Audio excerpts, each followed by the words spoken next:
been in this one.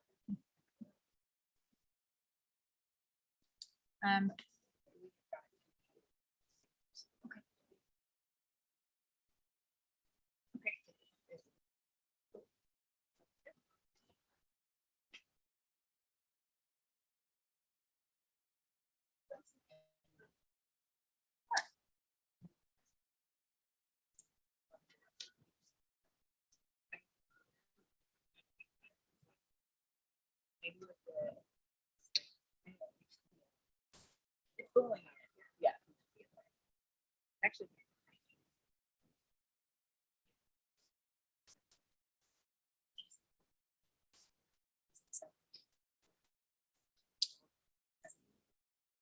No, I still never.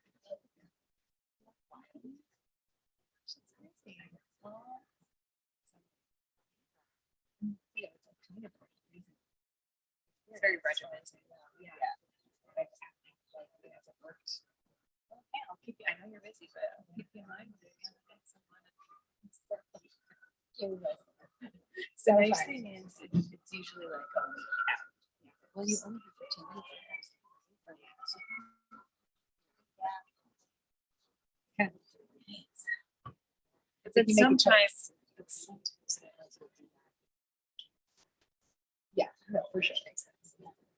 But yeah, you can make a choice of like if you want to see the variant because they'll let everyone see that, or just the official. And usually they don't. Like it's special. You get two of the best rabbis in town 2 days in a row. Oh, yeah. Shulman was here yesterday. She's very lovely. Yeah. Does an awesome job. And you always do an awesome job. So we got left out this week. Well, I think the storm forecast puts us late in the afternoon. If God forbid there's lightning or something, throw a flag. It's like,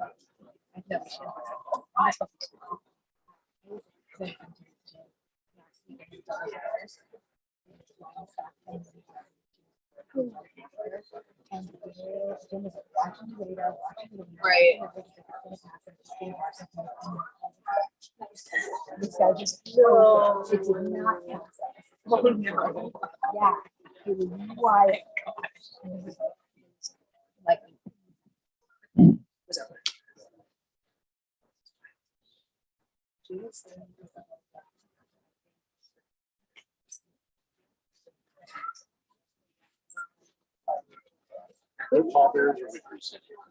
we do. Well, we might. I heard. Yeah. you're gonna have to go to longer shots. Yes. You know, Oh no. And then feet first onto. Feet facing. Okay. Thank you. Let me check in and see. So, I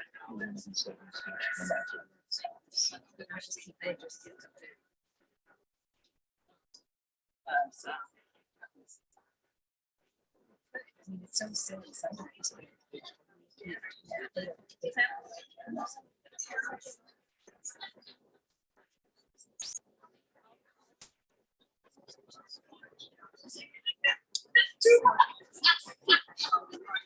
Oh, are you?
Here.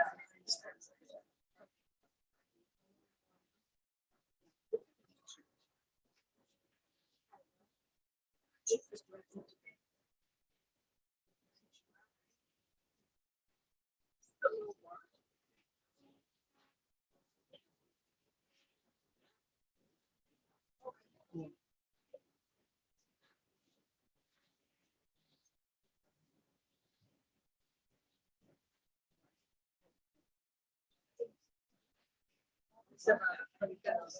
love that.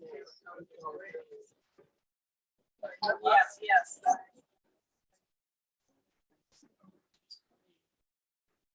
Oh, of course.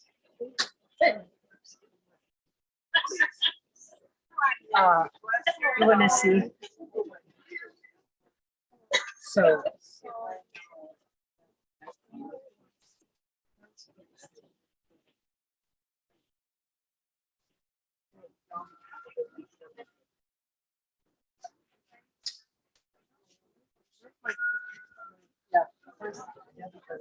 Oh, she's right in front of you, Deb, kind of on a slant. Right there. Debbie. It's right here. Come here.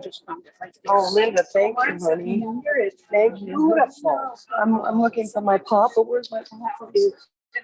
Oh, there's pop.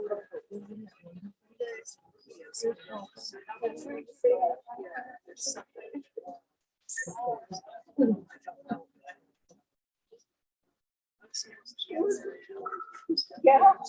And a year after.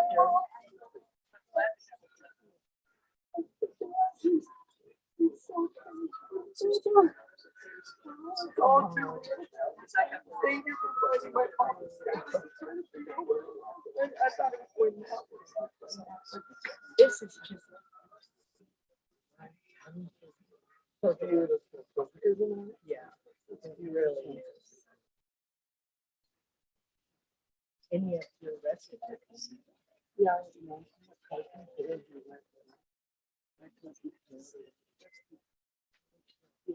Oh. Oh, here comes my mama. My mom's coming. Yeah, you better And my sit. dad. Is it too close to be in the Where's Debbie? Get Debbie. Debbie. Here. Come up this way. Is it too close to you? No, come up in the second. Okay. Is there other You need to sit down, sit here. So you can sit in front.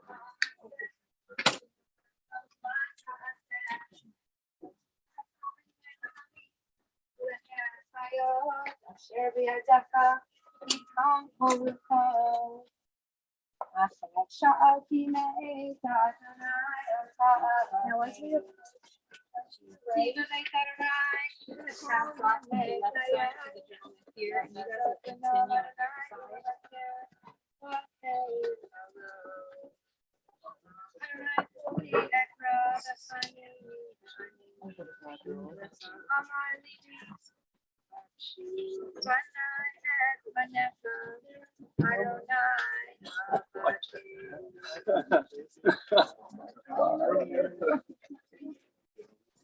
Oh my God. It's so beautiful.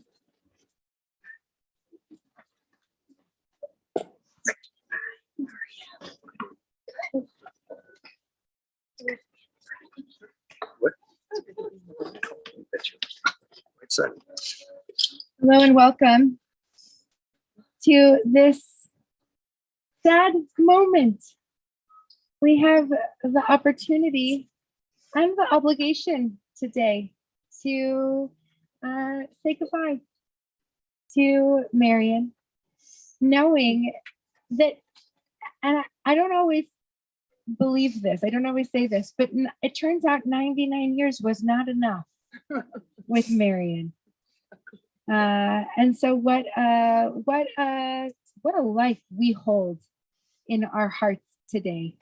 I'm Rabbi Emily Hyatt, and it is a very sad privilege of mine to be here with you. Before we begin, we are going to do a brief ceremony called Kriya, which means tearing, and I'll explain in one moment.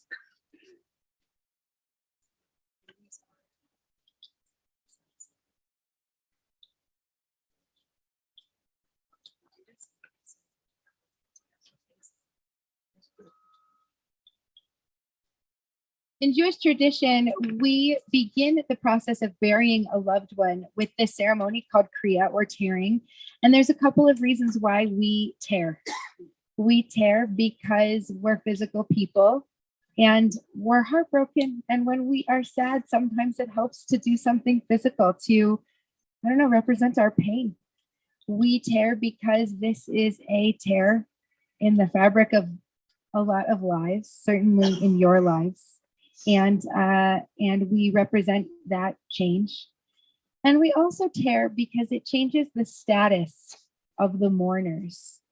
And so today, sitting here with Mindy and with Debbie, and knowing that this has been quite a road for the two of you, not just this day, but so many of the years and months leading up to this day, for your family and for Marion, that this is it's a big one, and it's a big loss, and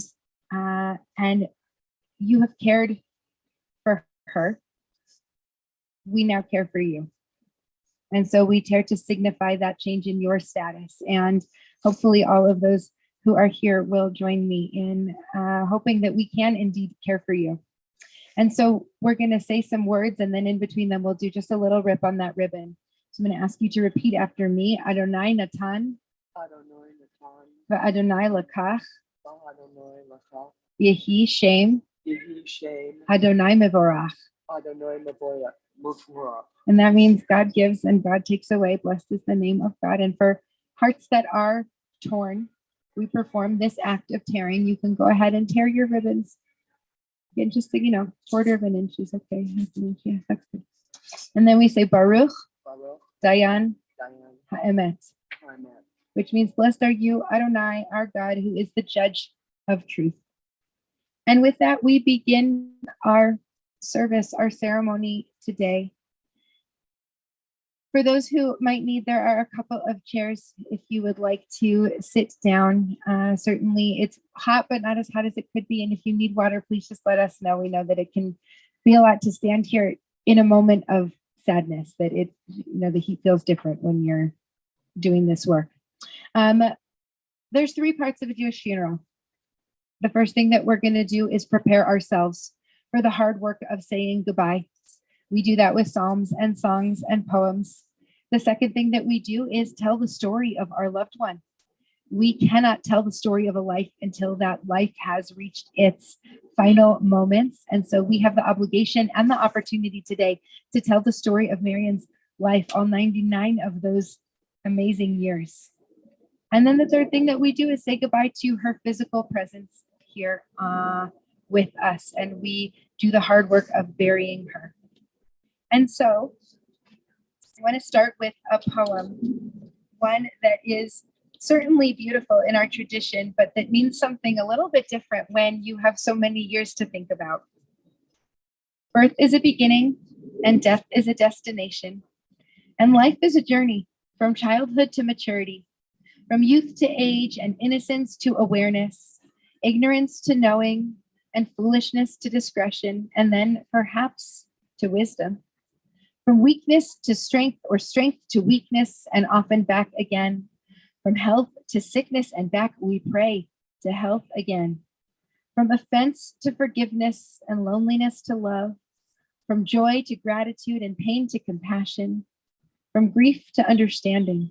From fear to faith.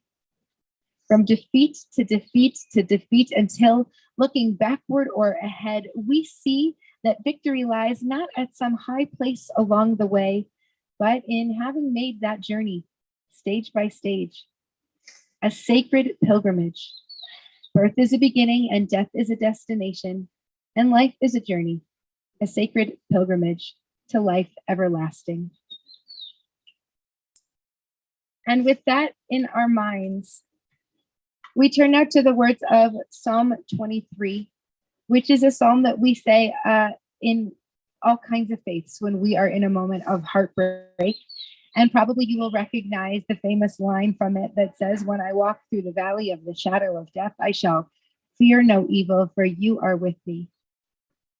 And our sages teach us that when we first read that, it's natural to assume that we're talking about a person who has died, that they are walking through a valley of the shadow of death. And certainly that's how I read it for very many years. But our sages say that perhaps that's not actually what that line means. And that when we say that someone is walking through the valley of the shadow of death, we're talking about us in this moment, in a moment of loss. We're the ones that are in that valley. A valley means a low point, and we are low. We are walking through this space that is shadowed by death. We, in a world that is usually full of bright light and sun, when we come to bury someone that we love, we are, I don't know, it's harder to see that light and it's harder to feel it, even though the sun is shining. And I'll tell you, we're going to talk more about her in a moment. I got to learn a lot about Marion yesterday, and I didn't have the privilege of meeting her, but I feel like I got a little glimpse. And I learned a couple of, I think, the pieces that really define her. And when I asked Debbie and Mindy for the words that really represent her, the first thing that Debbie said was shiny. And I think that that is true, both of some things that she liked and of her. And when things shine, right, they give off light. And when people shine, they give off light. And I think when we lose someone, it feels often so hard to see that light. We're not used to looking for it in places that aren't just their presence. And so we're in the shadows of that valley. We are missing the light. And yet we know that that's not forever. We walk through the valley. We don't live in it permanently. And so we recite this psalm thinking about all of the beauty and the light that Marion brought to this world for so many years. Mizmor LeDavid, Adonai ro'i lo echsar bino teshayar bitzeni. Almei menuchot yana haleni, nafshi yeshoveh. Yancheni b'magalei tzedek lema'an shemo. Gam ki elech b'gates al mavet, lo irara ki ata imadi. Shivtecha umishantecha, hema yenachamuni. Ta'aroch lefanai shulchan neged sorarai. Dishanta b'shem and roshi, kosi revaya. Achto v'chesed yirdefuni, kol yemei chayai.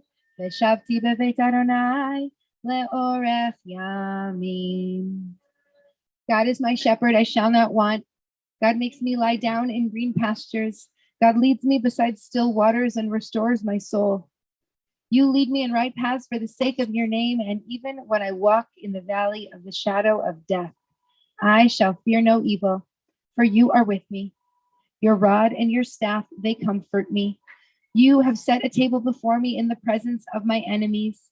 You have anointed my head with oil, and my cup overflows. Surely, goodness and mercy shall follow me all the days of my life, and I shall dwell in the house of God forever.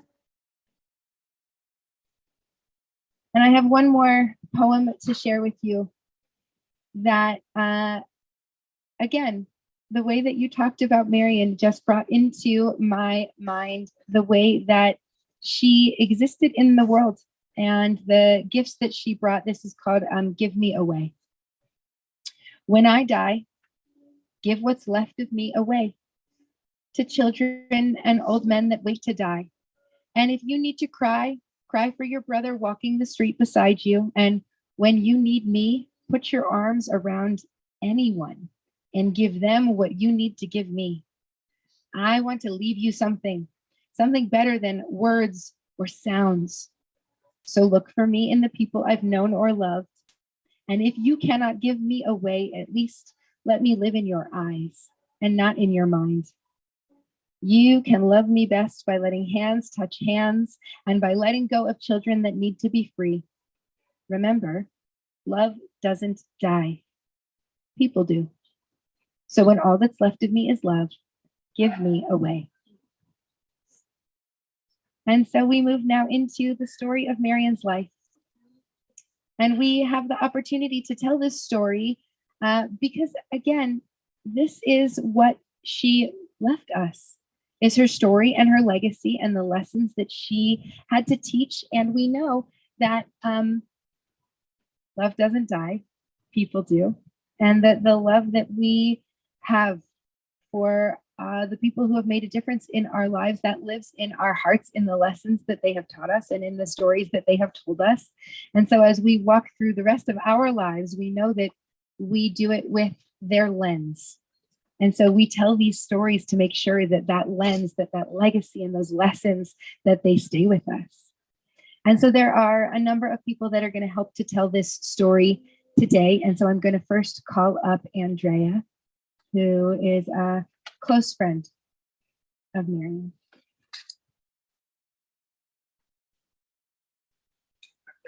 Okay, thank you. Marion, the librarian. She wasn't really a librarian. Oh, but okay, thanks. Everybody hear me? Okay, she wasn't really a librarian, but she was interested in everything, be it plays, movies, books, newspapers, magazines, current events, everything. But most of all, people. She loved to entertain at her elegant home at Candlewick, and she loved to go out with me and other friends who are here today. She was a wonderful person. I knew her for about 15 years, and we had many great adventures out at theaters and back at my place, other friends' places, or her own place. She was a wonderful friend. She had two wonderful children. Mark was a very successful Denver dentist, and Mindy, her daughter, who's here with us today. All I can tell you, in a few years, when I need help, I want to move to California and have Mindy take care of me. Just from her stories and her mom's stories about her work as a nurse for quite a while, that we're so lucky to have Mindy with us. I almost need to look at my notes. So I want to say, when Marion couldn't go out into, to theaters and plays and movies, she would often sit in our lobby, the main lobby. And if somebody came in the front door, she would wave him or her in, say hello, or if they're exiting, say goodbye. And once in a while, strike up a chat with a neighbor, a friend, a guest, a worker, or a stranger. She was interested in everybody and everybody's story. One of the things that Mary and I did together was coffee. She loved coffee. It didn't matter what day it was, what time it was. If I knocked on her door and said, "Cappuccino coming," she would either come and open the door, or later on kind of yell at me to come in, or I'd knock and go in and meet her in her bedroom. And we would share lattes with this lively, lovely lady. Marion, you almost made it to be a Sanitarian, almost. And all of your friends and relatives are here today, and you will be missed.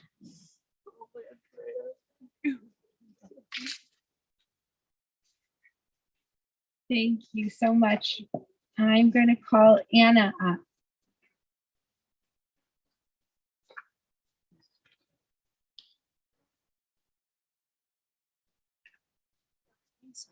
You're fine. Take your time.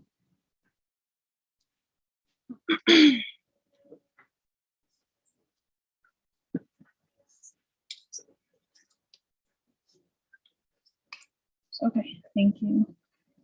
Can everyone hear me? Okay, great. Okay, I first met Marion when I moved into the apartment building, and her door was right next to mine.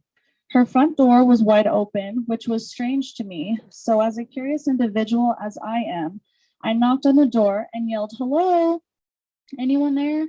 And after several minutes of not knowing if I should enter or not, I slowly walked in. As I kept calling out with no response, I found my way to a bedroom and saw a woman lying on it. Her eyes were shut and she wasn't moving, and it scared me. I thought maybe she was gone, but as I panicked about the situation, I yelled a nervous hello, and she jumped and I jumped, and I thought she would be mad at me for entering her home, but she was not. She smiled at me and said, "I'm hungry." As I was trying to frantically explain why I had just barged in her house, I stopped and I said, "Oh, you're hungry? I can bring you some gumbo from my house." So I did. I went back to my house, made her some hot gumbo, and she loved every part of that.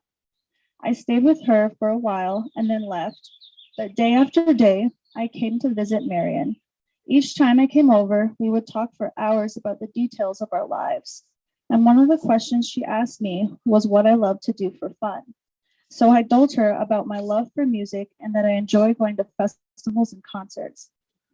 I also immersed myself into that culture. Just so people understand, music has always been my sacred space in life that could make me feel better, less alone, less sad, heal a broken heart, help me express myself, or maybe to just make life a little less boring. Marion also loved music. So when I would go to my concerts, I would take lots of videos and pictures. And the next day when I saw Marion, I would bring my iPad and I would show her videos of all the people dancing, singing, and having an amazing time. She loved when I shared these fun times with her so she could live vicariously through me. So I thought of a way I could bring music to her. One afternoon, my husband and I were shopping at an antique store and found a Crosley player. So we got that, and then I went out to try to find vinyls she might like. I asked her what type of music she likes, or if she could listen to anything, what person would it be? She said, Jimmy Dorsey. I said, okay, great. So I came back with a Jimmy Dorsey vinyl and a few others. I brought my Crosley player over that day, plugged it up, and we listened to music for a while. I remember her sitting in her bedroom, smiling so much. She was truly happy. I wanted to find more ways to bring her joy, so I even brought my cats over to her a few times. I invited her to my birthday dinner last year, which she could not attend, so I gave her one of the table centerpieces I made instead. I also brought her cake for my birthday, so we shared that. I often made her food. She always said that I made the best sandwiches. She also brought me joy during a time where my depression was in a rough spot. Every time I came over, she asked if I was hungry or if she had any fun sweets in the fridge. She would often share with me, and we'd have hour-long conversations that helped me get through.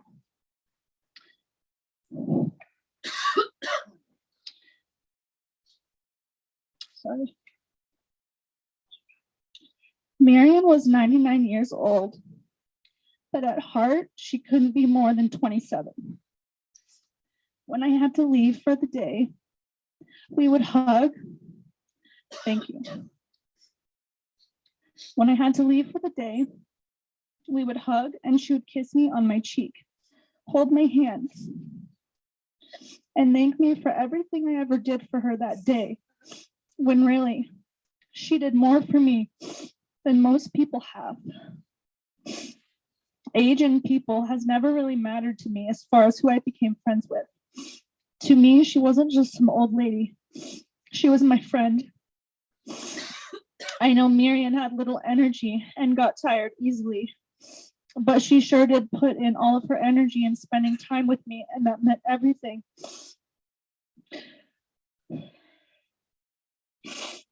Marion took the time to care about me, care about my likes and my dislikes, and cared about our friendship. At one point, I started making fun little music beats on my phone, and she took the time to listen to that. I started sewing and making my own outfits for my concerts, and I would come over and show her, and she absolutely loved it and always told me I was so extremely talented. She told me I'm not like other 27-year-olds. I'm not silly and didn't worry about what I was wearing every day and how I look, and that I was smart for that. Instead, I looked to the bigger picture of future goals in life. Marion was one of the very rare people I opened up about traumatic things in my life, but I trusted her, and she was definitely more than trustworthy. Marion was the type of woman friend I've been craving all my life. Loyal, trustworthy, compassionate, empathetic, and most of all, genuine. I wish I could have been honored to know her longer, but unfortunately, death is a part of all of our journeys at some point. And even though that's the case, that doesn't make it any easier to accept. As I close my beautiful chapter I've written of Marion, I'd like to say that Marion was like a sunflower. And I choose a sunflower to describe her because sunflowers are big, beautiful, strong, and have very durable stems and roots, and they always stand out, just like Marion. She left an impact on my heart that no one will understand except us. The last concert I went to was a Lineum trilogy at Empower Field Stadium here in Denver. It was the biggest headlining EDM event in America, and it was the most amazing experience. I know for a fact that Marion would have loved it. So I brought one of the light up bracelets from the show to give to her today, so she can forever have a part of me and our friendship forever. Thank you.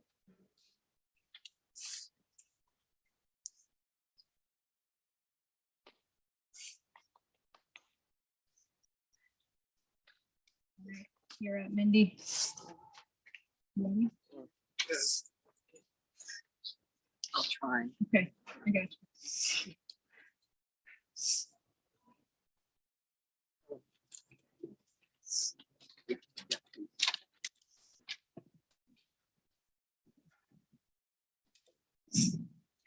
So I want to thank you all for coming to celebrate my mama. And I stand in front of you way too soon in my same outfit that I wore to bury my dear brother, Mark, just 2 months ago and 2 days ago.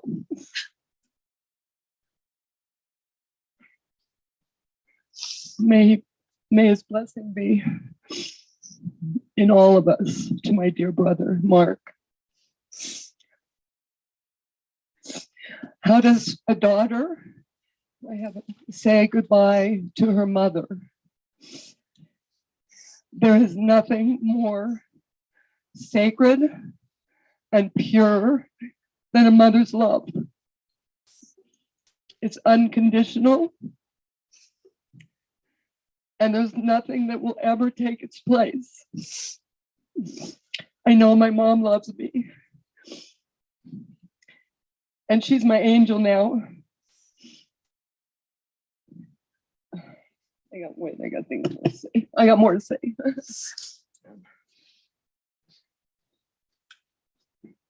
As was just said, age did not matter to my mother.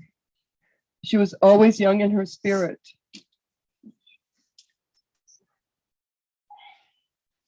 Always young in her spirit for 99 years. She never even spoke about age. Even right before she died, 3 days before she died, she said, "I feel good." What are you talking about? Nobody knows what their body like me. I'm fine. Give me some food. So the nurse practitioner did. She had apple juice and she had French fries and she had all kinds of wonderful food that she loved. Of course, it made her sick, but not right away. And she was so happy. And that was terrific. It was so special. And then she said, "I'm fine." Isn't that something? So I talked to my mother every day for what, Debbie, 20, 25 years. If I didn't call my mom every day, she'd call me and say, "How come you haven't called me? I miss talking to you." And now I'm just remembering how special that is, that I was able to talk to my mom every day, even though I lived far away in California. Didn't matter. because we talked every day, and she'd say, "How's your life, honey?" and be happy and put your lipstick on and go out and have a good time and make sure that you live a good life. So now I'm at a juncture in my life. I've lost my two loving family members, my brother, Mark, my beautiful brother, Mark, and my beautiful mother, Marion. And although I have many relatives and friends, they were my immediate family. And I appreciate so much all my beautiful friends and all my beautiful relatives. But it's my brother and my mama. So in my juncture of my life, I have to sort of now reinvent myself in a new way, because my mother would want that for me. She would so much want that for me. And I'm going to do it in her honor. And I will miss my mom and my brother, and they're together now, shining down on us. And so, Mom, I'm going to put my lipstick on and I'm going to live my life.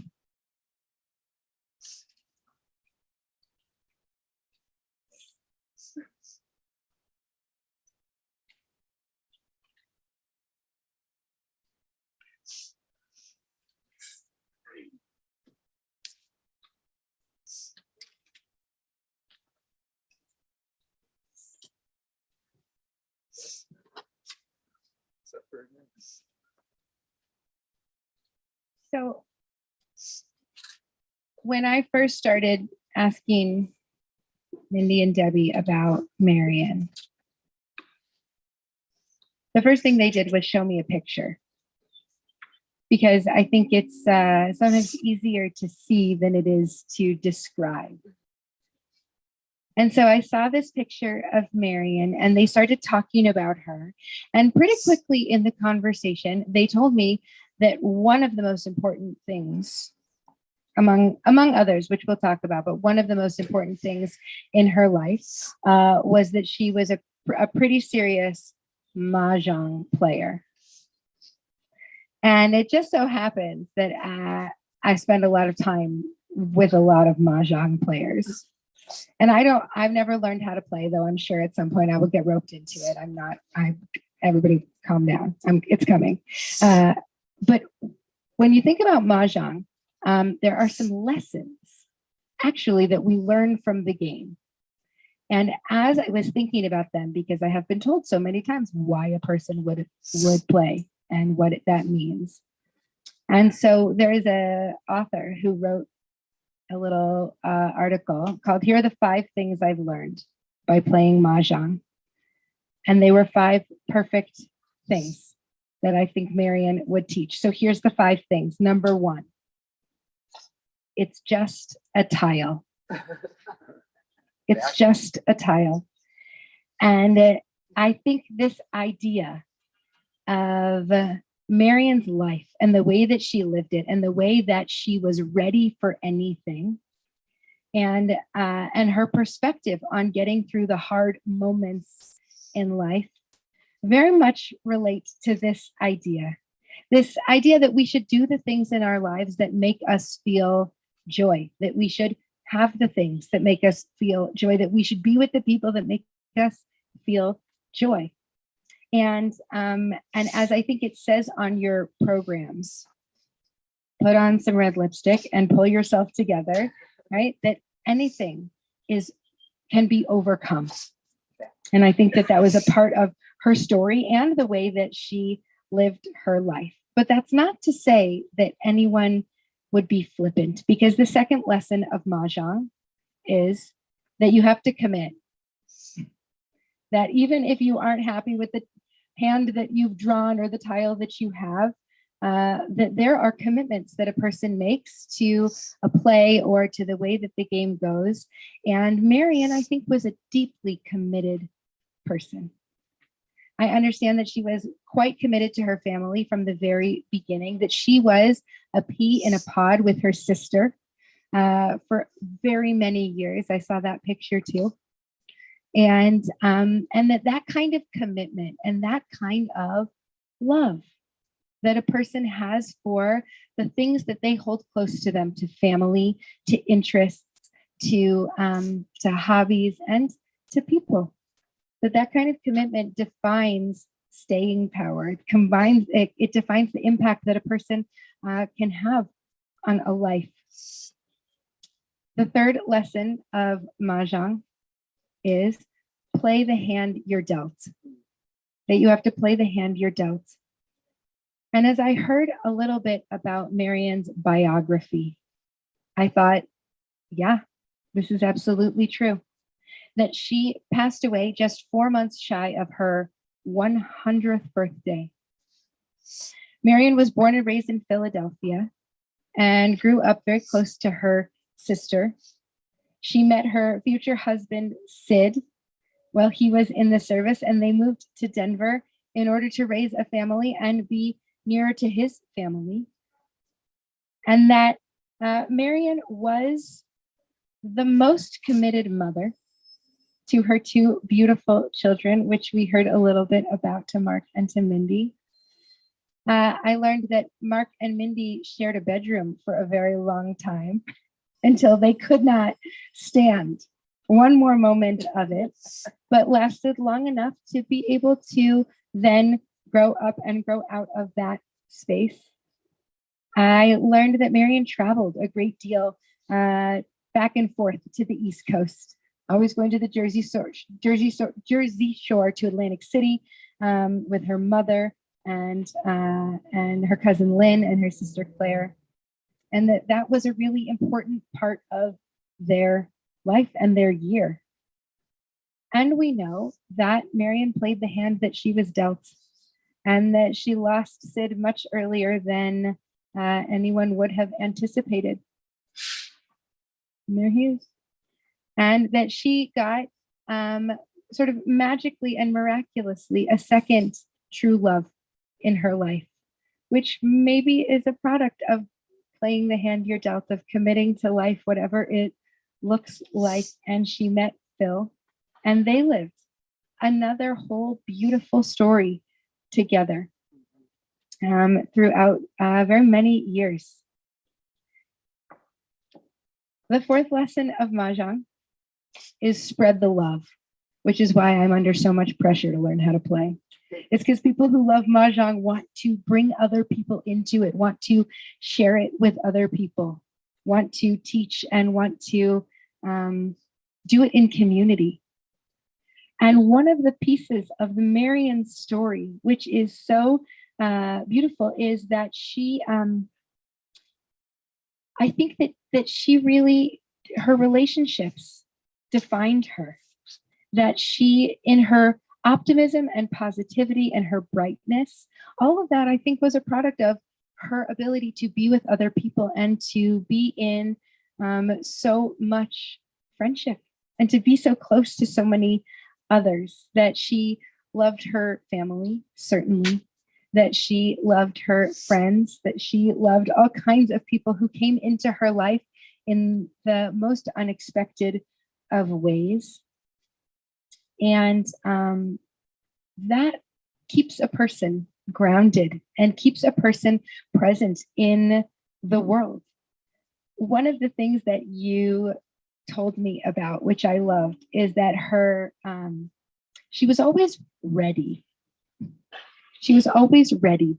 Her nails were done, her toes were done, her hair was done, her lipstick was on, and her dining room table was always set for a dinner party, like the best dinner party. And it was fancy. And the plates were out and the goblets were out. And had she needed to have a dinner party in that moment, she would have been ready and willing at any moment. And that is the kind of love that you share, that she's ready to be with people, because that's what all of that tells us. When your nails are done and your hair is done and your toes are done, it means that you're ready to be with other people, that they can come in or you can go out, that you're going to see the people you love. And when you're ready to sit down at that table at any moment, it means you would like to sit down at that table with the people who are important to you. And that her independence, I think, was a huge part of that story that she figured out with a whole lot of love and support, how to maintain. That she lived in her own home until well past her 99th birthday with the help of drivers and caregivers and children and neighbors and friends and all kinds of people who held her up and helped her to live exactly the life that she wanted to be living. And the last lesson of Mahjong is that it's not just a game. It's a game, but it's not just a game. And so you make it a good deed. That Mahjong is in itself a good deed, that you are connected with people, that you are sharing with people, that you are taking something you love and you are building something from it.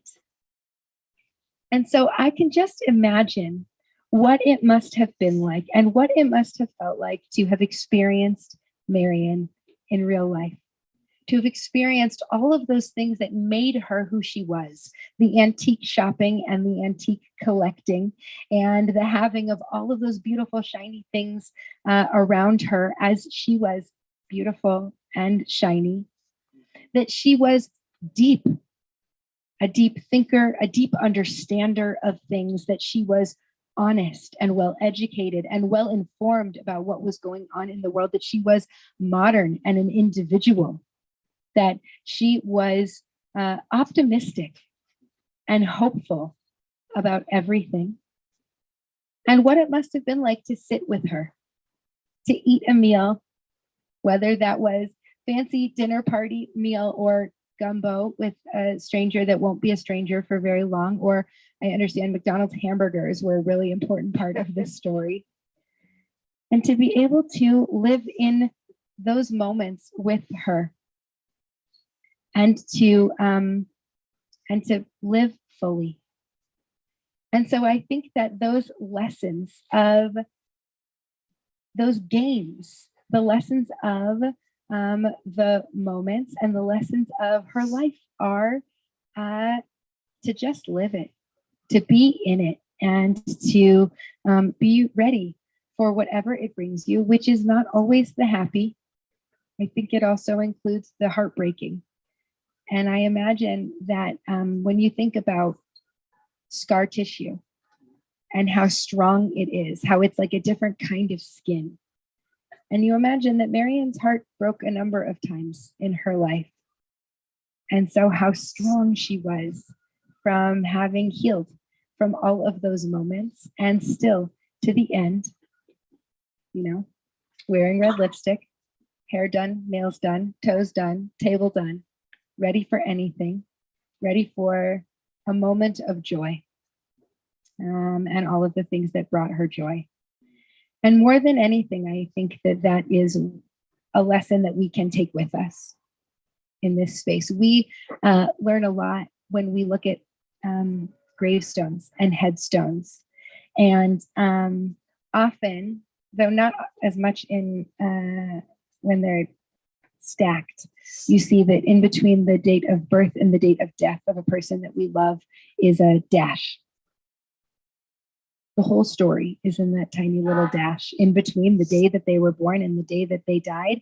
And in a moment like this one, that dash is 100 years minus 4 months of stories and of life. And so we take that dash with us as we prepare ourselves to say goodbye to Marion's physical presence here, knowing that her lessons and her love come with us wherever we go.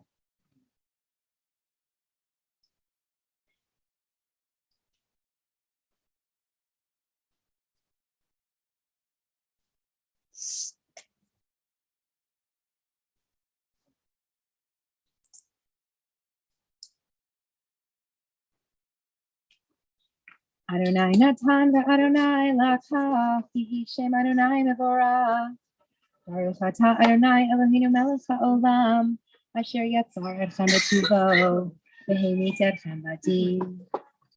V'natah b'tochechem chayei olam. Baruch atah Adonai, Dayan ha'emen.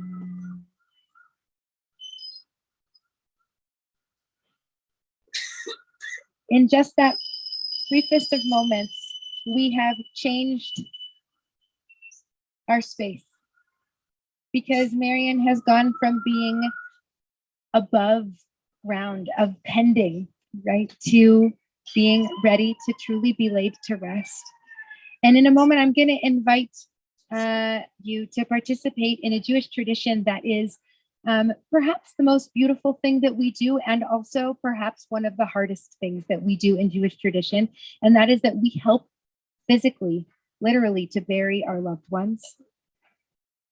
There's a lot of meaning behind this. Number one, they can't say thank you when we help to bury them. We want to know that they are here at peace in this space forever, and that they are in a place that is beautiful and permanent.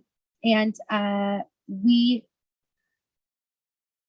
specifically, Mindy and Debbie and many of you have helped to make sure that this moment was a moment that we arrived at, and that work of helping to lay our loved ones to rest is a big one. And Marion cannot say thank you. We do it out of love. But the second reason why we do that is because we do want to make sure that she is safe and loved and at peace here. And knowing that she spent so much of her life tucking her own babies into bed, making sure that they were peaceful, making sure that they had what they needed. And now we get to do that for her. And probably that term, right, that she was tucking her own children is probably a wide term. Certainly, we know that that was for Mindy and Mark and for Debbie and for so many of the other people who played an enormous role in her life, that she made sure that you were fed or safe or happy or at peace. And so, Mindy and Debbie, I'm going to invite the two of you first, and then in a moment, other people who want to participate to help us to fill Marion's grave with earth. Let me tell you two things before you go. Number one is if you would like to engage in a custom that we have, we do 3 shovelfuls of dirt, at least. The first one we do with the shovel upside down. It doesn't work very well. It's not a good way to shovel because this is not a good thing to do. And it's hard. And so we represent that with making it physically hard. And then we turn the shovel over for the second 2 or more. The second thing is that when you're done, you can place your shovel back into the earth rather than handing it to the person that is next to you.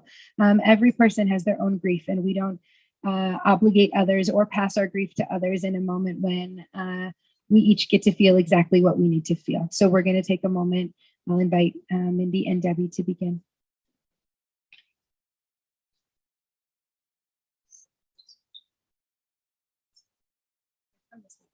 This is next to my papa.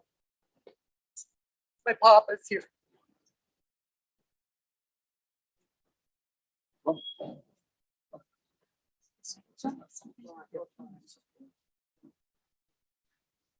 That's all I need to know.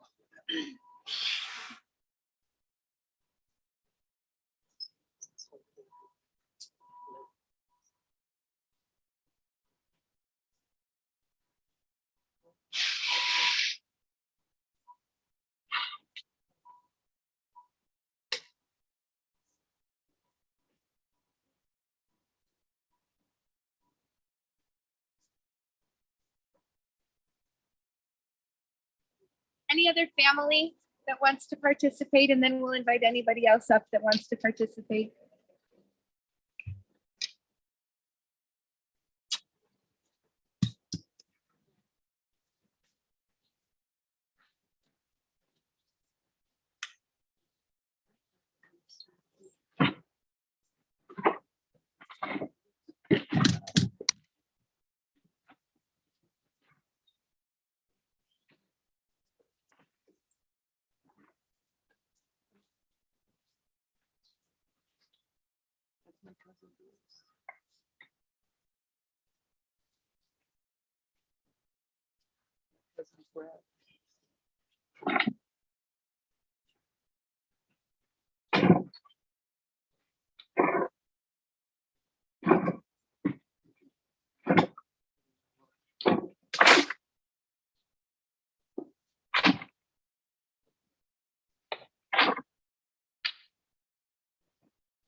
Yeah. I think so.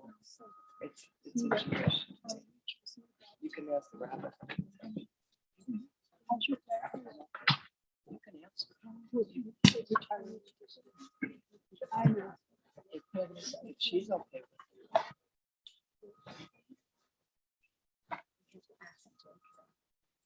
I don't know if you can do that. Come in. It's not. We can try. Yeah. Okay.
Actually, yeah, she wasn't.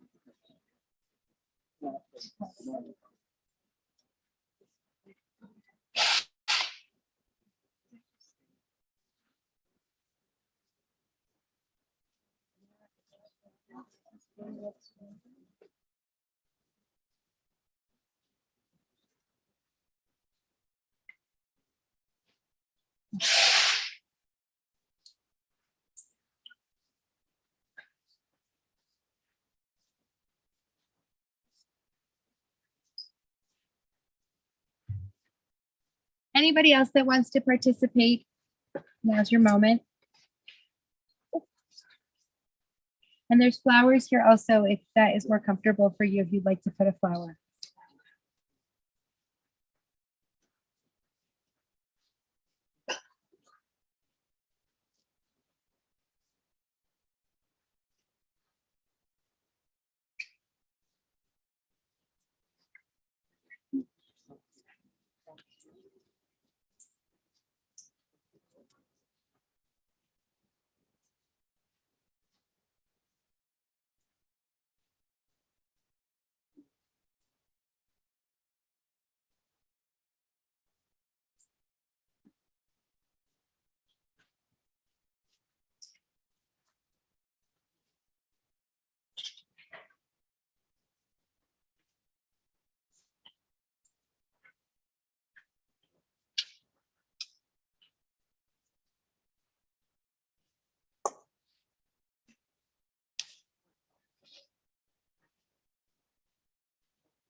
My brother, I actually practiced it and listened to you. I'll try. Thank you. Thank you, sweetheart.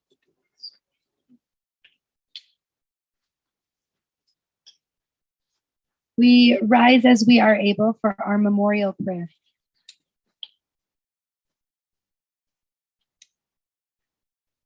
El Male Rachamim Shochen Bamromim Hamtzei Menucha Nechona Tachat Kanfei Hashchina Im Kedoshim Utehorim Kazohar Harakia Mazhirim At Nishmat Yakirenu Shahalacha Leolama Bala Rachamim Yasireha Beseter Knafav Leolamim Bitzror Achayim At Nishmata Adonai hu nachalata v'tanuach b'shalom al mishkava v'nomar amen. God of abundant mercy, God most high, may the soul of our loved one who has gone into eternity find the gift of perfect peace in your embrace, together with the holy and pure whose light shines like the radiance of heaven. Compassionate God, hold Marion Schwartz close to you forever so that her soul may be bound up in the bond of life eternal. May she find a home with you, and may she rest in peace. And together we say, Amen. We join now, as is our custom, for those for whom it is their custom, in the words of the mourners, Kaddish.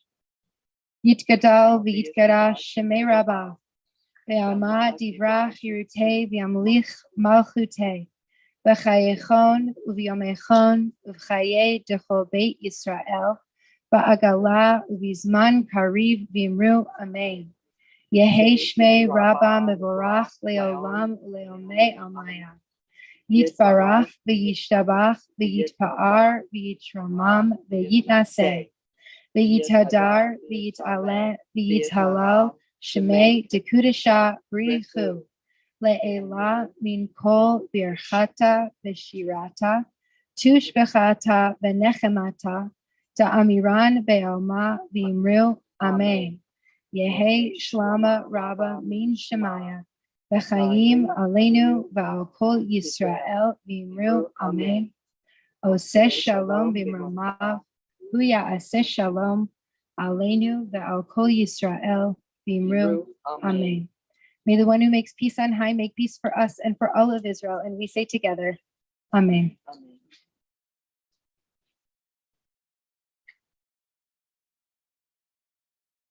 Lech kishalachcha Adonai.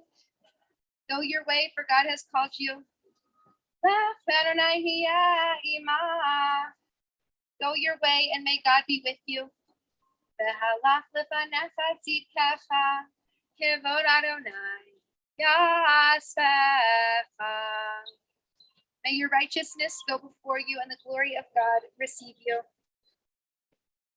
And we say in conclusion, Amakom Yinachem Etchem B'toch Sha'ar Avlei Tzion V'Yerushalayim, which means may God comfort you amongst the mourners of Jerusalem, knowing that there are so many people in this world that have mourned before us, and there will be so many that mourn after us. And in their honor, we mourn with you. We comfort you. We care for you. And so we leave with the hope that this community will be there for you as you walk through these next days and weeks and months, and that they will bring you comfort in those times. Thank you so much for being here today.